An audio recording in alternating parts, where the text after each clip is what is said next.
Welcome friends, आप सभी का हार्दिक अभिनंदन है एक बार फिर से आपके अपने इस YouTube digital platform DElEd academy पर। जैसा कि आप देख पा रहे हैं, आईसीटी जो आपका अंतिम पेपर है, उस पेपर का यूनिट नंबर 4 आज अपन यहाँ कवर करने वाले हैं। जहाँ इस यूनिट का नाम है पावर पॉइंट, इंटरनेट, मल्टीमीडिया और कंप्यूटर का रख रखाव। यानी इन चार टॉपिक्स, चार बिंदुओं पर प्रश्नों पर बात होगी।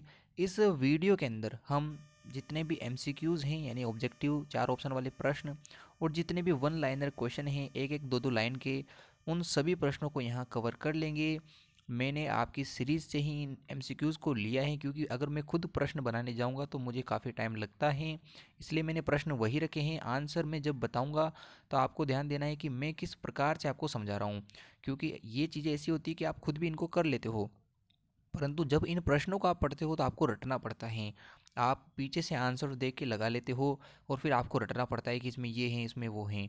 परंतु अगर आप खुद टीचर से बताई हुई चीज़ों को याद रखोगे तो प्रश्न आप एंड पेपर, एंड मोमेंट यानी पेपर तक भी आप कभी नहीं बोलोगे। मेरी गारंटी है कि जिसने इस वीडियो को पूरा देख लिया है उनको इस पूरी यूनिट में कहीं भी दिक्कत नहीं आएगी, और साथ ही में कोई भी प्रश्न जो है वो भूल नहीं पाएगा। मैं इसकी गारंटी लेता हूँ। तो चलिए शुरुआत करते हैं सबसे पहले प्रश्न से। सबसे पहला प्रश्न ये है कि स्लाइड्स जो होती हैं, स्लाइड्स बनाने के लिए कौन सा जो है टूल काम में लिया जाता है, कौन सा सॉफ्टवेयर पैकेज जो है यूज़ होता है। अब मैं आपको समझा देता हूँ कि एक माइक्रोसॉफ्ट वर्ड होता है, एमएस वर्ड जिसे आप बोलते हो, वो आपके डेटा बनाने में काम लिया जाता है। किस में काम आता है? डेटा बनाने में काम में लिया जाता है।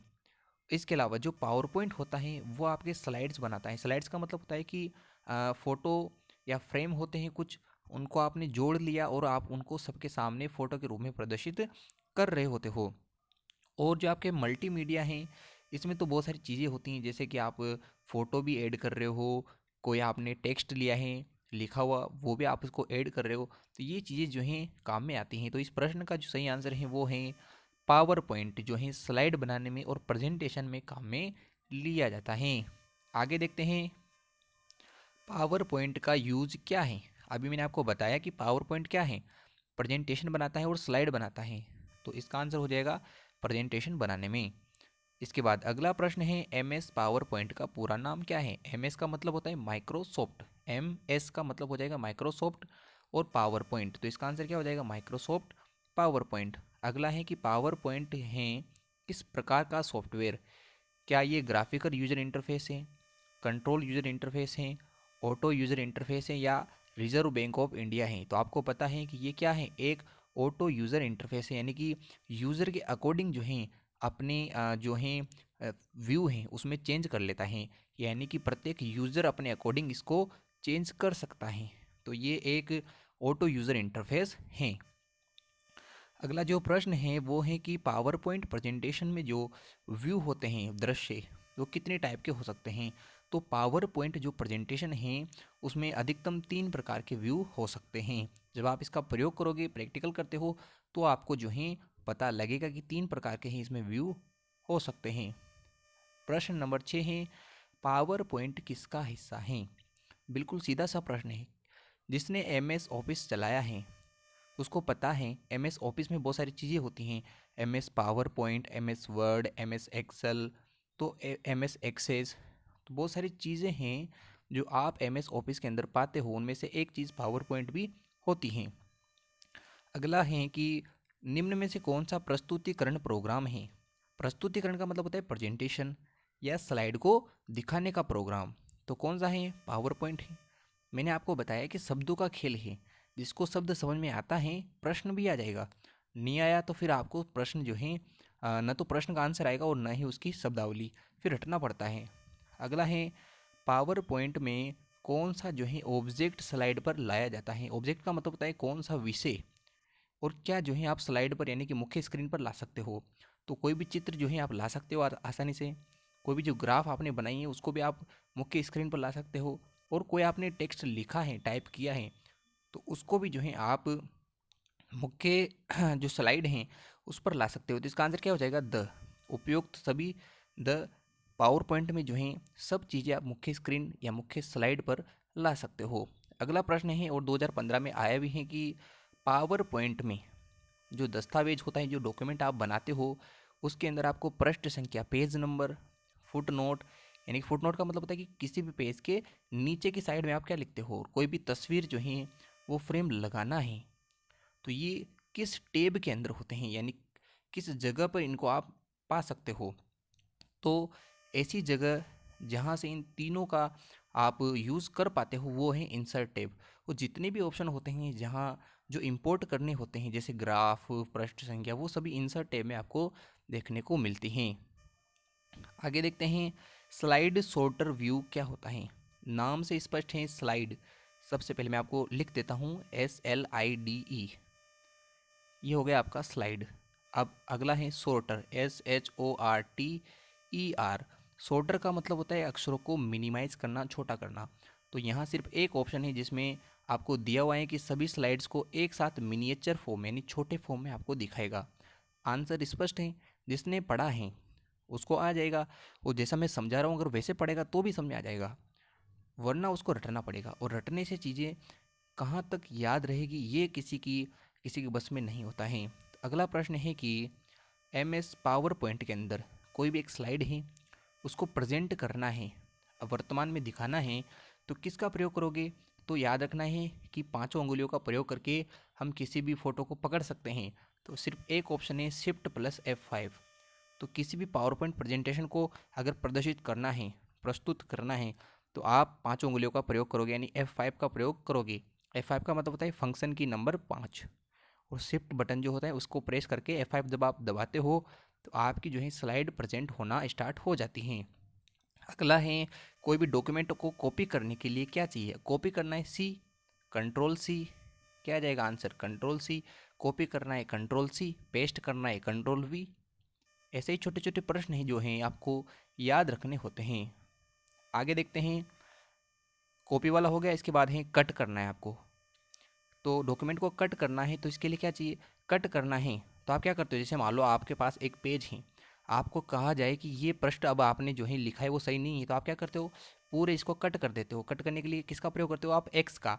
और एक्स वाला ऑप्शन कौन सा है, Ctrl+X। तो इसका आंसर क्या हो जाएगा, किसी भी चीज़ को कट करने के लिए, किसी भी चीज़ को कट करने के लिए आप पेज में क्या करते हो, एक्स बना देते हो, यानी कि ये एरिया जो है वो सही नहीं है। तो यानी Ctrl+X जो है कट करने की शॉर्ट फॉर्म होती हैं। जबकि जो सी होता है वो कॉपी करने का फॉर्म होता है। सी का मतलब होता है कॉपी, COPY, कॉपी करना, यानी कि वो जो चीज़ लिखी हुई है उसे एज इट इज़ आप किसी दूसरी जगह प्रयोग करोगे। इसके बाद अगला प्रश्न है डॉक्यूमेंट को पेस्ट करना है, यानी कि दूसरी जगह लाना है। जो आपने कॉपी किया उसको अब दूसरी जगह पे एज इट इज़ रखना है, तो पेस्ट करने की शॉर्ट फॉर्म होती है Ctrl+V। अब तीन चीज़ें याद रखना है, Ctrl+C कॉपी करने के लिए, Ctrl+X पेज में किसी भी चीज़ को कट करने के लिए, और Ctrl+V किसी चीज़ को पेस्ट करने के लिए। हो चुका है। आगे देखते हैं, टेक्स्ट को बोल्ड करने के लिए, बोल्ड का मतलब होता है गहरा करने के लिए।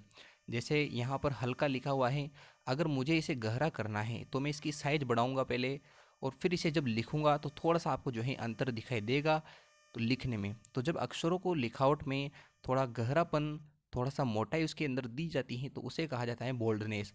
और ये जो बोल्ड होता है इसकी शॉर्ट फॉर्म है Ctrl+B।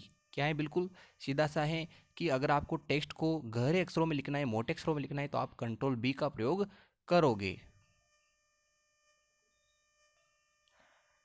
इसके बाद आपको यहाँ दिख रहा होगा डॉक्यूमेंट को सेव करना है। अगला प्रश्न है कि डॉक्यूमेंट को सेव करना है तो इसके लिए शॉर्ट फॉर्म क्या चाहिए।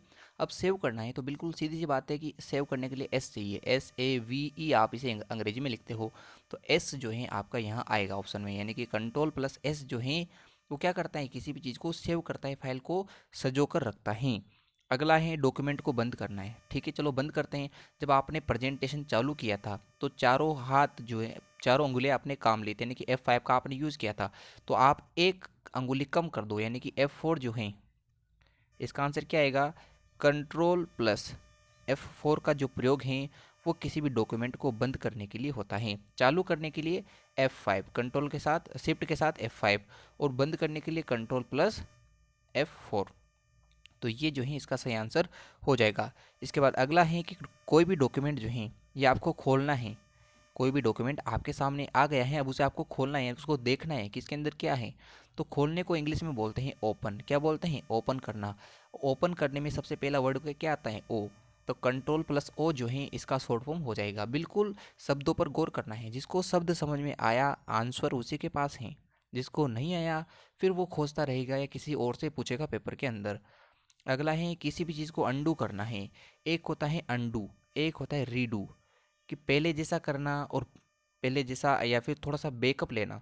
तो अंडू की बात आ जाए तो आपको जेड लगाना है। कंट्रोल प्लस जेड जो है अंडू होता है। जबकि रीडू आ जाए, क्या आ जाए? रीडू। ये भी एक शॉर्ट फॉर्म है, तो इसका आएगा कंट्रोल प्लस आर। दो ऑप्शन है, मैं आपको समझा देता हूँ। अंडू के लिए कंट्रोल जेड करोगे और रीडू के लिए कंट्रोल आर। शब्द गौर करने लायक हैं। कंट्रोल करना जो अंडू हैं वैसा जैसा पहले था वैसा करने के लिए कंट्रोल जेड का प्रयोग करेंगे और रीडू करने के लिए कंट्रोल आर का प्रयोग करते हैं। अगला प्रश्न है कि कोई भी आपने जो सिलेक्ट किया है उन सिलेक्ट किए गए टेक्स्ट को अंडरलाइन करना है। जैसे मैंने यहाँ आपको अंडरलाइन करके बताया है, तो अंडरलाइन करने के लिए यू का प्रयोग किया जाता है। अंडरलाइन आप खुद देखो, अंडर अंडर में क्या आता है? यू आता है, तो कंट्रोल प्लस यू इसका आंसर रहेगा। अगला है कोई भी डॉक्यूमेंट प्रिंट करना है। अब प्रिंट करना है, प्रिंट को बोलते हैं अंग्रेजी में PRINT, यानी कि प्रतिलिपि लेना। तो कंट्रोल P का प्रयोग करोगे। बिल्कुल शब्द सही हैं, आप ध्यान दें तो चीज़ें आसान हो जाएगी। आगे देखते हैं कोई भी पावर पॉइंट प्रेजेंटेशन होती है उसका एक्सटेंशन क्या होता है। अब एक्सटेंशन का मतलब है कि वो आपको कैसे पता चलेगी कि ये जो डॉक्यूमेंट आपने सेव किया है ये पावर पॉइंट का है या फिर MS वर्ड का है या MS एक्सेल का है। तो इसलिए जो है कुछ पॉइंट लगा के कुछ चीज़ें देखी दी हुई होती हैं तो अपन समझते हैं। अगर किसी भी चीज़ के पीछे DOC लिखा हो तो इसका मतलब वो MS वर्ड की है। किसकी फाइल है? MS वर्ड की फाइल है। और किसी भी चीज़ के पीछे .PPT पावर पॉइंट ट्रांजेक्शन ऐसे लिखा हो तो उसका मतलब होता है पावर पॉइंट की वो फाइल है। तो इसका मतलब क्या हो जाएगा? आपका आंसर क्या हो जाएगा कि कोई भी फाइल अगर पावर पॉइंट की है तो उसके पीछे एक्सटेंशन के रूप में .PPT लिखा जरूर रहेगा। आगे है डिजिटल सिग्नल है, उसको एनालॉग में कन्वर्ट करना है। तो इसके लिए क्या करना, किसकी आवश्यकता होती है? तो दो तरह की प्रक्रिया होती है, मैं आपको समझा देता हूँ। एक मॉडेम आपके आता है, मॉडेम को कहते हैं मॉड्यूलेटर डीमॉड्यूलेटर या मॉड्यूलेशन डीमॉड्यूलेशन। अब इसका प्रयोग आप समझो।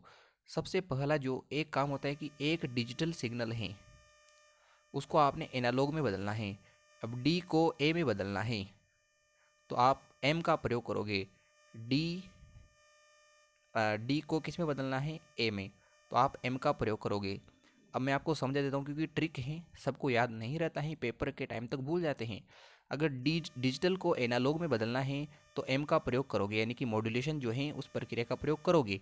और यदि इसका उल्टा हो जाए, ए को डी में बदलना है यानी एनालॉग को डिजिटल संकेत में बदलना है तो डी मॉड्यूलेशन डीएम का प्रयोग करोगे। किसका प्रयोग करोगे?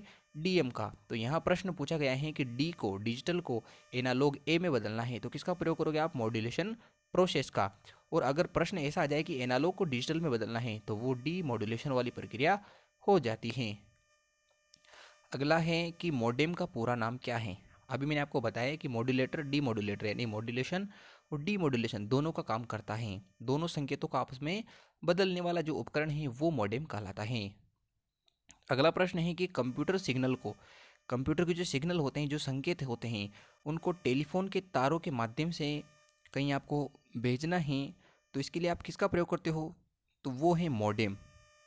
कंप्यूटर का सिग्नल है, डिजिटल सिग्नल है, उसको एनालॉग में कन्वर्ट करना है या एनालॉग के जो सिग्नल को वापस कंप्यूटर में डिजिटल के रूप में कन्वर्ट करना है तो किसका प्रयोग करते हो? मॉडेम का। अभी तो मैंने आपको बताया कि मॉड्यूलेशन और डीमॉड्यूलेशन दोनों का काम कौन करेगा?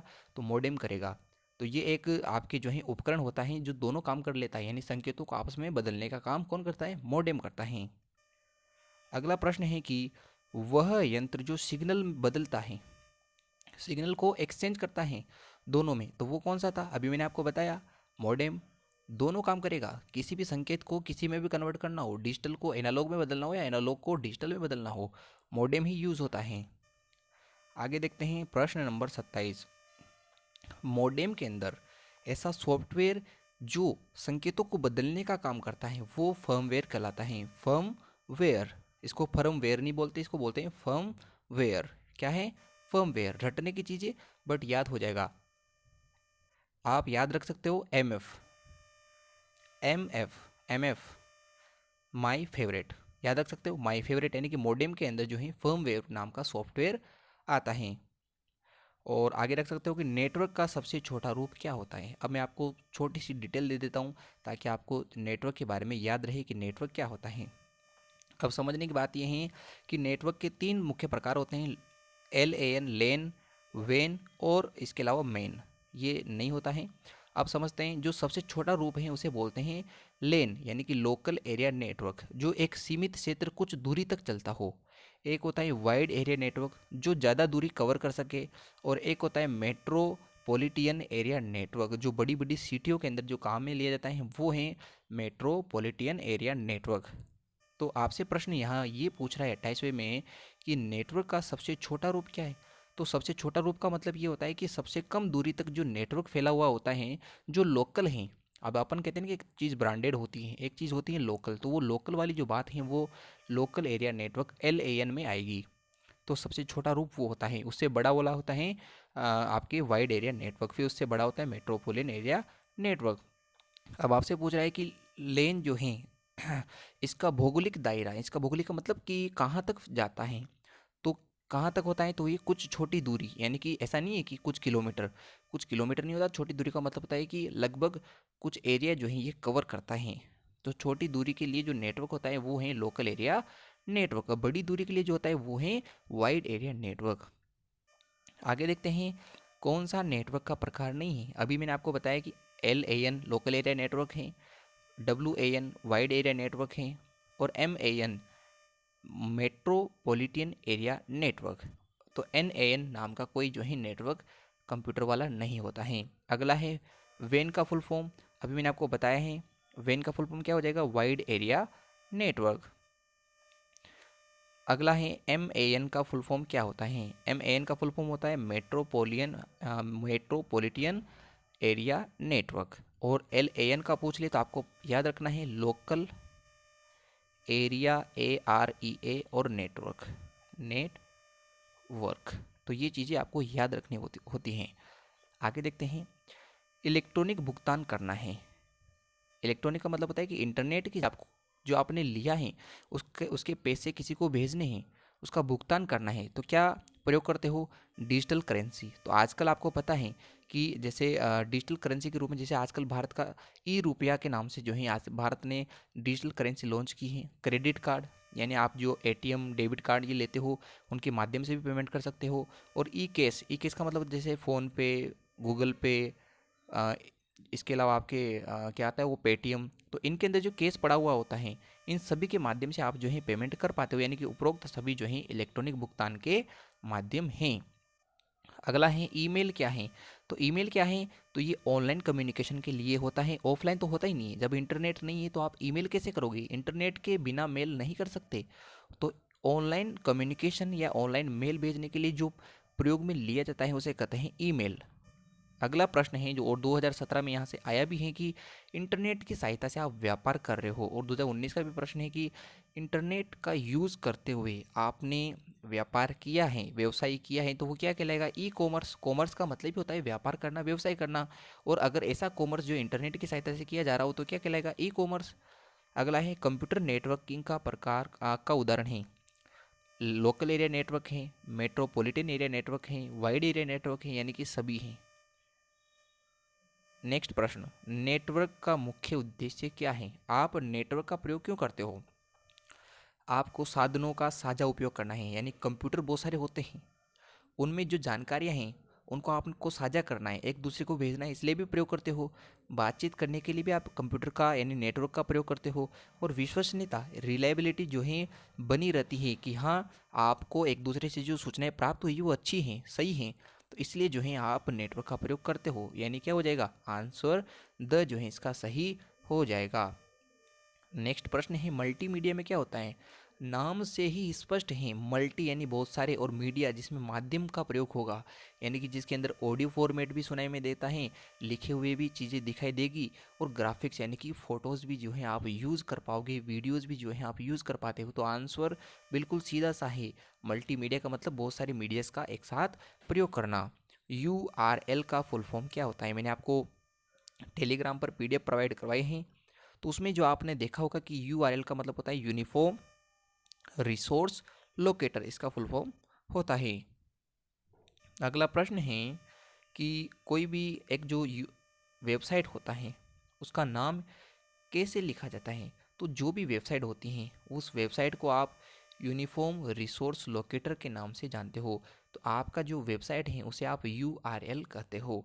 तो ये आपको याद रखना है कि कोई भी वेबसाइट जो है वो URL के नाम से ही जानी जाती हैं। शिक्षण संस्थाओं की जो वेबसाइट बनती हैं या उनका जो URL बनता है, उनके पीछे क्या लगा रहता है, कैसे पता लगेगा कि वो आपके लिए हैं?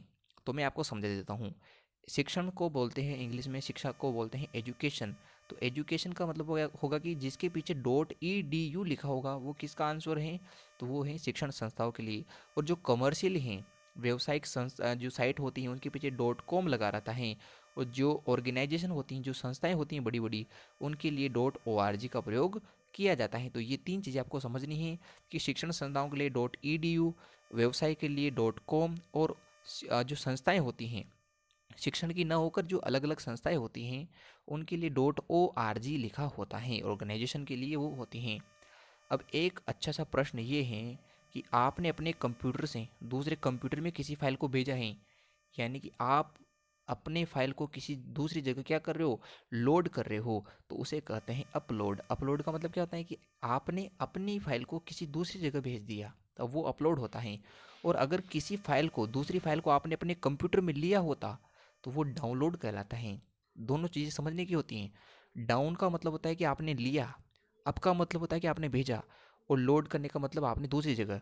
तो आपने अपनी फाइल को दूसरी जगह भेजा है यानी अपलोड किया है, और आपने अगर कंप्यूटर में फाइल को लिया होता तो वो डाउनलोड कहलाता है। अगला है कि निम्न में से कौन सा ब्राउज़र नहीं है? अब ब्राउज़र का मतलब क्या होता है कि जब आप कंप्यूटर चलाते हो तो उसमें ऐसा कौन सा जो है सॉफ्टवेयर है जो इंटरनेट चलाने के लिए यूज़ नहीं होता है? तो मोजिला फायरफॉक्स होता है, इंटरनेट एक्सप्लोरर है, गूगल क्रोम है, ओपन इंटरनेट नाम का जो है आपके कंप्यूटर में ऐसा कोई सॉफ्टवेयर नहीं होता है। तो आपको समझना है, अगर किसी ने कंप्यूटर चलाया है तो उसमें गूगल क्रोम भी होता है, इंटरनेट चलाने के लिए मोजिला फायरफॉक्स भी होता है, और इंटरनेट एक्सप्लोरर भी होता है, ओपन इंटरनेट नहीं होता है। ये आपको समझने की बात होती है। अगला प्रश्न है कि कंप्यूटर की जो भाषा है उसके लिए किसका प्रयोग किया जाता है? अब यहाँ ऑप्शन में मैं आपको देख के बता सकता हूँ कि भाषा, भाषा को कहते हैं अंग्रेजी में लैंग्वेज, और लैंग्वेज को अंग्रेजी में कहते हैं एल, और एल वाला सिर्फ एक ही ऑप्शन है HTML। बिल्कुल सीधा सा है। ML का मतलब होता है मार्कअप लैंग्वेज, HTML का मतलब होता है हाइपर टेक्स्ट मार्कअप लैंग्वेज, और लैंग्वेज मतलब भाषा, भाषा को कहते हैं आप लैंग्वेज। तो ये आंसर हो जाएगा कि वेबसाइट की जो भाषा होती हैं वो HTML कहलाती हैं।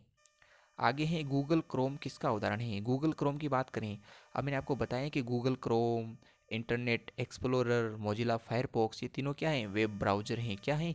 ब्राउज़र हैं। अब गूगल भी दो तरह के होते हैं, याद रखना। एक तो होता है गूगल, जिससे सिर्फ आप गूगल लिखते हो, GOOGLE, जो गूगल हैं, जो आपके मोबाइल के स्क्रीन पर सीधे ही दिखाई देता है, जहाँ एक माइक का बटन होता है, वो तो एक क्या है, वो एक सर्च इंजन है। क्या है? गूगल एक सर्च इंजन है जहाँ आप चीज़ों को देख पाते हो, परंतु गूगल के पीछे क्रोम लिखा रहे तो वो एक वेब ब्राउज़र है, यानी जहाँ आपको साइट्स देखने को मिलेगी। अगला है HTML का फुल फॉर्म बताइए। तो मैंने आपको बताया कि HTML जो है वो क्या है? Hyper text markup language. Website की जो भाषा होती है उसे HTML कहा जाता है। अगला प्रश्न है कि कंप्यूटर का उद्देश्य, मतलब कि खालिस्तान का उद्देश्य कंप्यूटर में वायरस को प्रवेश करने से रोकना है। अब वायरस को रोकना है तो उसका एंटी लाना पड़ेगा, यानी कि उसका विरोधी लाना पड़ेगा। विरोधी वाला एक होता है एंटी वायरस। क्या है? एंटी, विरोधी। वायरस का जो विरोधी है उसे कहते हैं एंटी वायरस, जो वायरस को प्रवेश करने से रोकेगा कंप्यूटर के अंदर।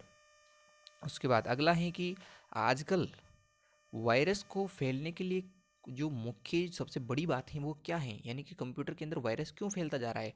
तो इंटरनेट जितना बढ़ेगा तो आप जो है इंटरनेट के अंदर ऐसे ऐसे चीज़ों का भी प्रयोग कर रहे हो जिनकी वजह से कंप्यूटर जो है करप्ट होता जा रहा है। तो इंटरनेट जो है वो माध्यम है जिससे सर्वाधिक वायरस फैलते रहते हैं। इसलिए इंटरनेट में अगर सेफ्टी रखनी है तो एंटीवायरस का प्रयोग किया जाता है। अगला प्रश्न है कि सर्वाधिक लोकप्रिय सोशल नेटवर्क साइट कौन सी है, यानी कि सबसे ज़्यादा प्रयोग में ली जाने वाली सोशल नेटवर्क साइट कौन सी है, तो वो है फेसबुक। वर्ल्ड में सबसे ज़्यादा प्रयोग करने के लिए जो आपका नेटवर्क साइट है वो है आपके फेसबुक। तो यहाँ तक के छोटे प्रश्न हो चुके हैं। इसके बाद हम जो हैं बड़े यानी कि वन लाइनर एक एक दो दो नंबर के प्रश्न देखेंगे।